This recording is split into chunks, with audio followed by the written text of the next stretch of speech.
नमस्कार, सत्य हिंदी में आपका स्वागत है। मैं हूं आपका मित्र साथी हमदर्द मुकेश कुमार। दोस्तों, आप सत्य हिंदी देख रहे हैं, इसे पसंद कर रहे हैं, हमारे लिए बेहद खुशी की बात है। हम चाहते हैं कि हमारा आपका ये संबंध और भी प्रगाढ़ हो, मजबूत हो। इसके लिए हमारी आपसे गुजारिश है कि आप इस वीडियो के साथ दिए गए डिस्क्रिप्शन में जाएं, उसमें नीचे एक लिंक है, उसको क्लिक करें। हमें यकीन है कि आप ऐसा ज़रूर करेंगे। तो आइए अब शुरू करते हैं आज का कार्यक्रम सुनिए सच में सबसे पहले आज की खास खबरों पर एक नज़र। देश भर में दुकानें खुलेंगी लेकिन शर्तों के साथ, मॉल बंद रहेंगे। मनमोहन ने कहा डीए में कटौती गलत, योगी ने भी रोका डीए। लॉकडाउन का 1 महीना पूरा, मरीज बढ़े, टेस्टिंग अभी भी कम। यूपी में भारी लापरवाही, अस्पताल के बाहर खड़े रहे 69 कोरोना मरीज। संजय कोठारी बने सीवीसी, कांग्रेस ने नियुक्ति को बताया था अवैध। और आइए अब तमाम खबरों पर विस्तार से चर्चा करते हैं। सबसे पहले आज की सबसे बड़ी खबर लेते हैं। केंद्रीय गृह मंत्रालय ने लॉकडाउन में ढील देते हुए देश भर में दुकानों को खोलने की अनुमति दे दी है, लेकिन मॉल बंद रहेंगे।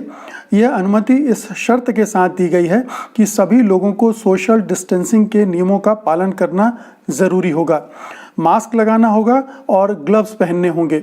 शहरों और कस्बों में बाजार बंद रहेंगे और छोटी मोटी दुकानें ही खुलेंगी। ग्रामीण इलाकों में सभी दुकानें खुलेंगी, लेकिन हॉट स्पॉट और कंटेनमेंट जोन के इलाकों में अभी दुकानें बंद ही रहेंगी।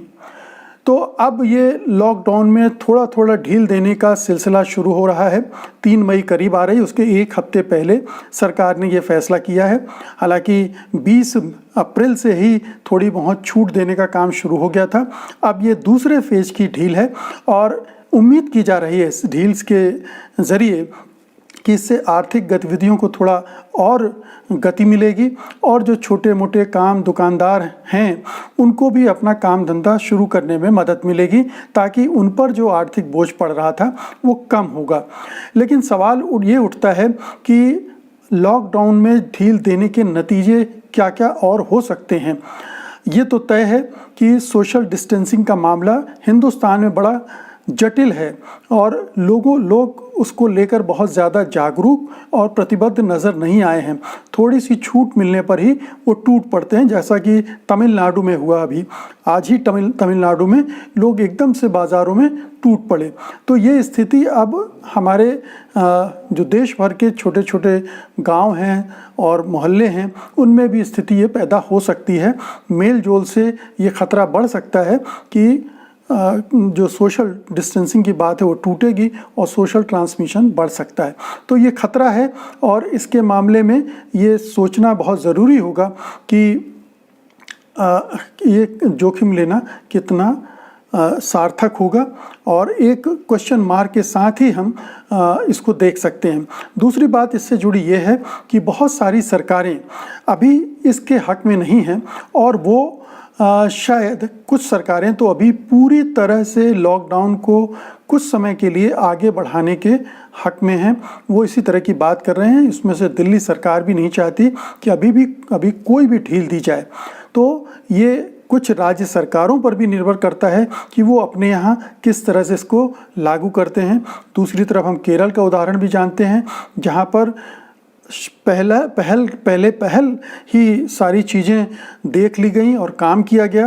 तो आज नतीजा ये निकला है कि वहाँ केसेस बहुत कम हो गए हैं और सरकार वहाँ अब अपनी गतिविधियों को, आर्थिक गतिविधियों को बढ़ाने की स्थिति में है, बाज़ार खोलने की स्थिति में है। बल्कि उसने तो रेस्तरां वगैरह खोलने के भी फैसले कर लिए थे। दिल्ली सरकार ने केंद्र सरकार के कहने के बाद फिर उसको रोका गया था। तो ये राज्य और राज्यों में भी विभिन्न इलाकों पर निर्भर करेगा कि वहाँ क्या स्थितियाँ बन रही हैं। उसके बाद ही इन फैसलों पर अमल किया जाएगा और उम्मीद करनी चाहिए कि जो राज्य सरकारें हैं इसके अमल में बहुत सावधान रहेंगी।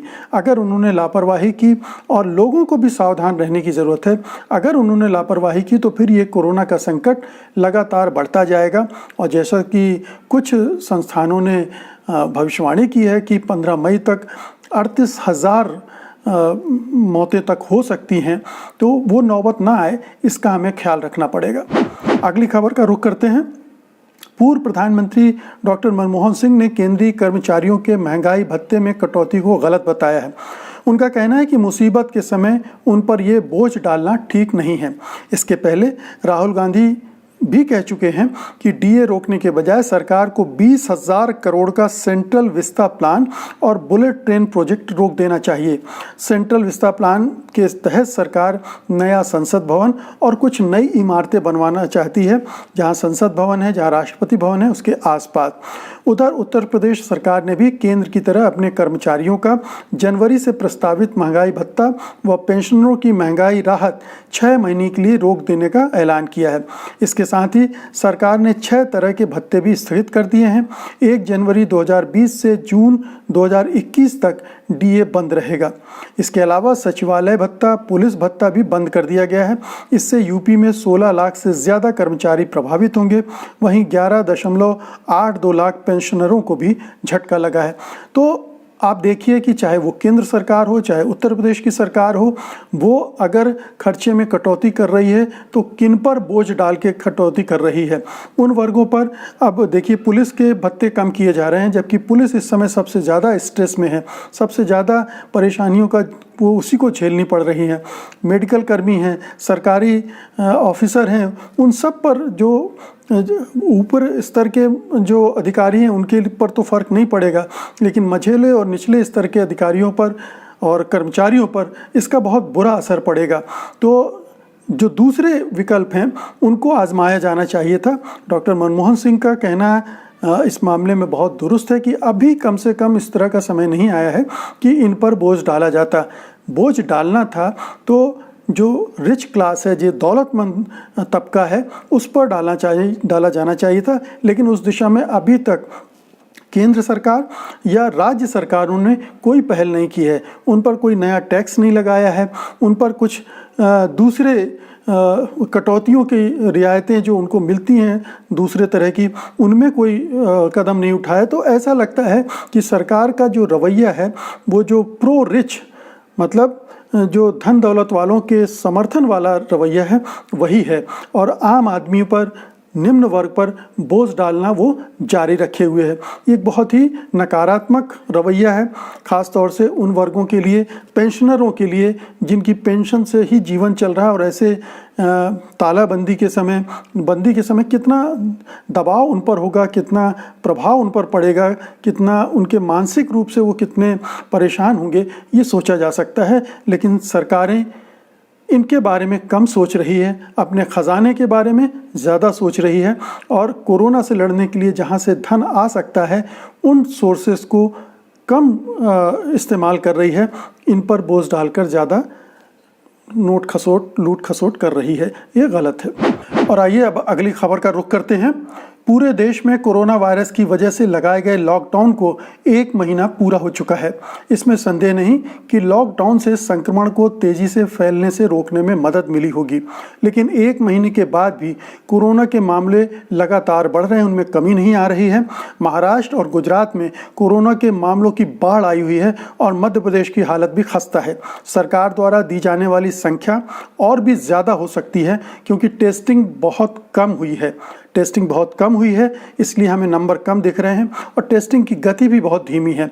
इसका एक कारण यह है कि प्राइवेट लैब से टेस्टिंग बहुत महंगी है, क्योंकि सरकार ने निजी क्षेत्र को प्रति परीक्षण 4500 रुपये तक दिन शुल्क वसूलने की अनुमति दी है।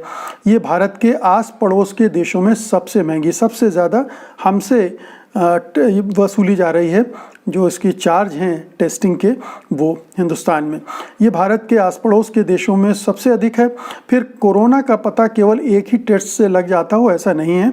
कई अस्पताल 3-3 बार परीक्षण करवाते हैं, जिसका मतलब है कि 13,500 रुपये तक उनको खर्च करने पड़ते हैं। भारत में ये एक बड़ी रकम है आम लोगों के लिए। रैपिड टेस्टिंग किट्स के फेल हो जाने के बाद भी समस्याएं और बढ़ गई हैं।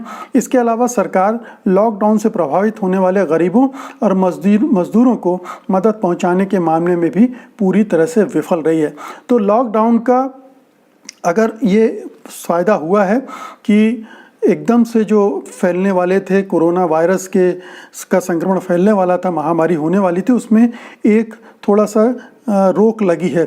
लेकिन इसके अलावा सरकार की कोई उपलब्धि नहीं है। सरकार के अपने कामकाज से कोई अगर बेहतरी हुई हो ऐसा दिखता नहीं है, क्योंकि टेस्टिंग के मामले में वो फेल है, जो इलाज का मामला है उसमें वो नाकाम है, जो बाहर से टेस्टिंग किट्स आई हैं, रैपिड टेस्टिंग किट्स, उनको ठीक ढंग से आजमाया नहीं गया, जिसकी वजह से वो फेल हो गई हैं, वापस बुला ली गई हैं, उनको वापस किया जा रहा है। तो ये बहुत सारी समस्याएं अभी खड़ी हो गई हैं, और जब ये लॉकडाउन धीरे धीरे हम छोड़ेंगे, ख़त्म करेंगे, ढील देंगे, तो एकदम से हो सकता है कि मरीज़ों की संख्या बढ़ने लगे, क्योंकि टेस्टिंग नहीं हो रही है और वो वायरस का संक्रमण धीरे धीरे फैल रहा होगा। तो जो आशंकाएं, जो मैंने अभी पिछली खबर में भी आपसे कहा कि जो आशंकाएं हैं कि मई 15 तक या मई अंत तक हालात और ख़राब हो सकते हैं, वो साफ दिख रहे हैं इस लॉकडाउन के बावजूद। इसीलिए बहुत सारे प्रदेश जो हैं लॉकडाउन के मामले में अभी बहुत ज़्यादा अडमेंट हैं, वो चाहते हैं कि लॉकडाउन का पीरियड बढ़े। सरकार के स्तर पर वो सक्रियता नहीं दिख रही है, ना तो अर्थव्यवस्था को संभालने की दिशा में, ना ही इस लॉकडाउन से जो प्रभावित लाखों मजदूर, प्रवासी मजदूर इधर उधर फंसे हुए हैं, उनको कोई रियायत देने के मामले में। हमने आपको अपनी इसी कार्यक्रम में पिछले दिनों बताया था कि केवल 10% लोगों तक जो घोषित की गई थी 1 किलो दाल, वो पहुंची है, और 96% लोगों तक कोई राहत ही नहीं पहुंची है दूसरे तरह की। तो ये हाल है सरकार के काम करने का, और वो दावे बड़े बड़े कर रही है, जो कि सही मायनों में बहुत खोखले दावे हैं, और ये हमें बाद में बहुत महंगे पड़ सकते हैं। अगली खबर का रुख करेंगे। उत्तर प्रदेश में कोरोना वायरस के मरीजों के साथ बड़ी लापरवाहियों का मामला सामने आ रहा है। ये मामला यूपी के इटावा ज़िले का है, जहां कोरोना संक्रमित 69 मरीजों को बृहस्पतिवार की सुबह सरकारी मेडिकल कॉलेज और अस्पताल के बाहर 1 घंटे तक फुटपाथ पर इंतज़ार करना पड़ा। इन मरीजों को यहां भर्ती करने के लिए भेजा गया था। कहा जा रहा है कि मरीजों को भर्ती करने को लेकर डॉक्टरों और मेडिकल स्टाफ में विवाद होना इसकी वजह रही। वजह चाहे जो हो, मगर ये जो कुछ हुआ वो बताता है कि राज्य में कोरोना संक्रमण से निपटने में सरकार कितनी चुस्त है और उसके इंतज़ामात कितने दुरुस्त हैं, कैसे हैं। इस तरह की घटनाएं बार बार उत्तर प्रदेश से सुनने में आ रही हैं कि मरीजों के साथ ठीक से व्यवहार नहीं हो रहा है, उनको डॉक्टर अटेंड नहीं कर रहे हैं, वो सही ढंग से जो हॉस्पिटल्स हैं वहाँ पर खाने पीने रहने की सुविधाएं नहीं हैं, वहाँ के शौचालयों की हालत बहुत ख़राब है, वहाँ के डॉक्टर वीडियो और फोटोग्राफ्स सोशल मीडिया पर अपलोड कर रहे हैं कि वहाँ क्या हालात हैं।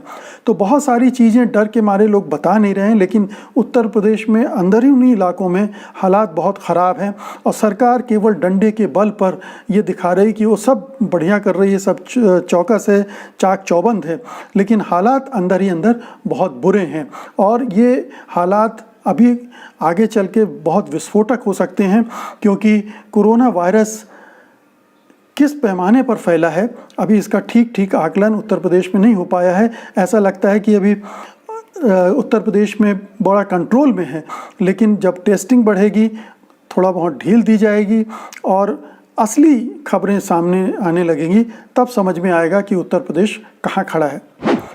और अब अंतिम खबर का रुख करते हैं। रिटायर्ड IAS अधिकारी संजय कोठारी ने शनिवार की सुबह केंद्रीय सतर्कता आयुक्त यानी CVC के पद की शपथ ले ली। वो राष्ट्रपति रामनाथ कोविंद के सचिव के तौर पर काम कर रहे थे। प्रधानमंत्री नरेंद्र मोदी के नेतृत्व में एक उच्च स्तरीय चयन समिति ने फरवरी में कोठारी के नाम की अनुशंसा की थी।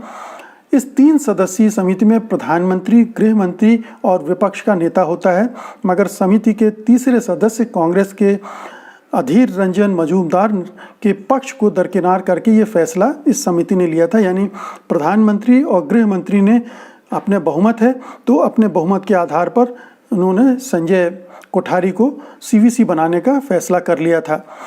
मगर समिति ने उस समय कांग्रेस ने इसका विरोध करते हुए इस फैसले को पलटने की मांग की थी और ये कहा था कि ये फैसला अवैध है, असंवैधानिक है और कानून के खिलाफ है। उसका कहना था कि नियुक्ति में प्रक्रिया का पालन नहीं किया गया।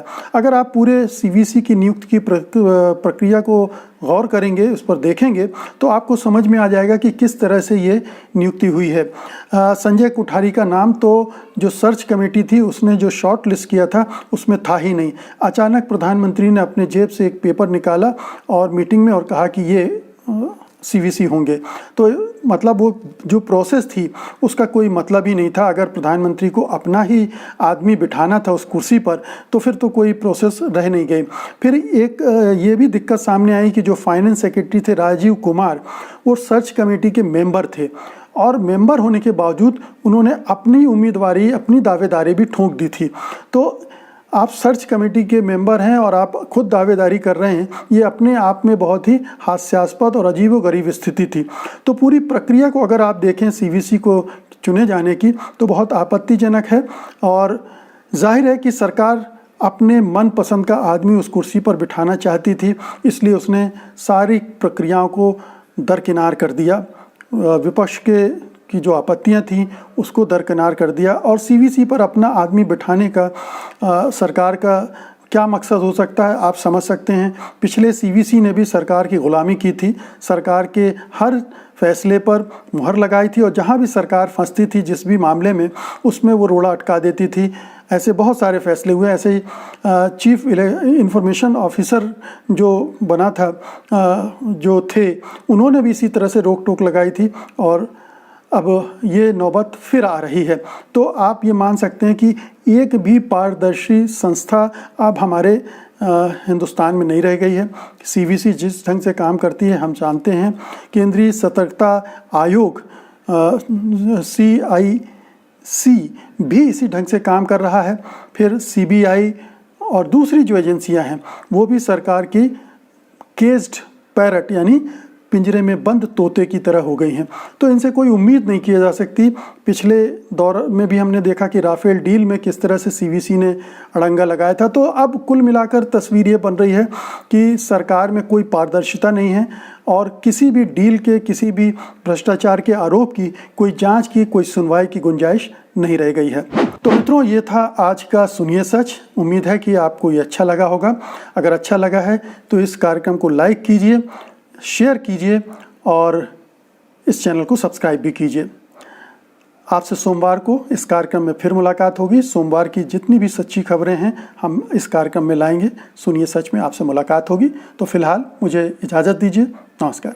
सत्य हिंदी के और वीडियोस को देखने के लिए हमारे YouTube चैनल को सब्सक्राइब करें और सीधे नोटिफिकेशन पाने के लिए बेल आइकन दबाएं।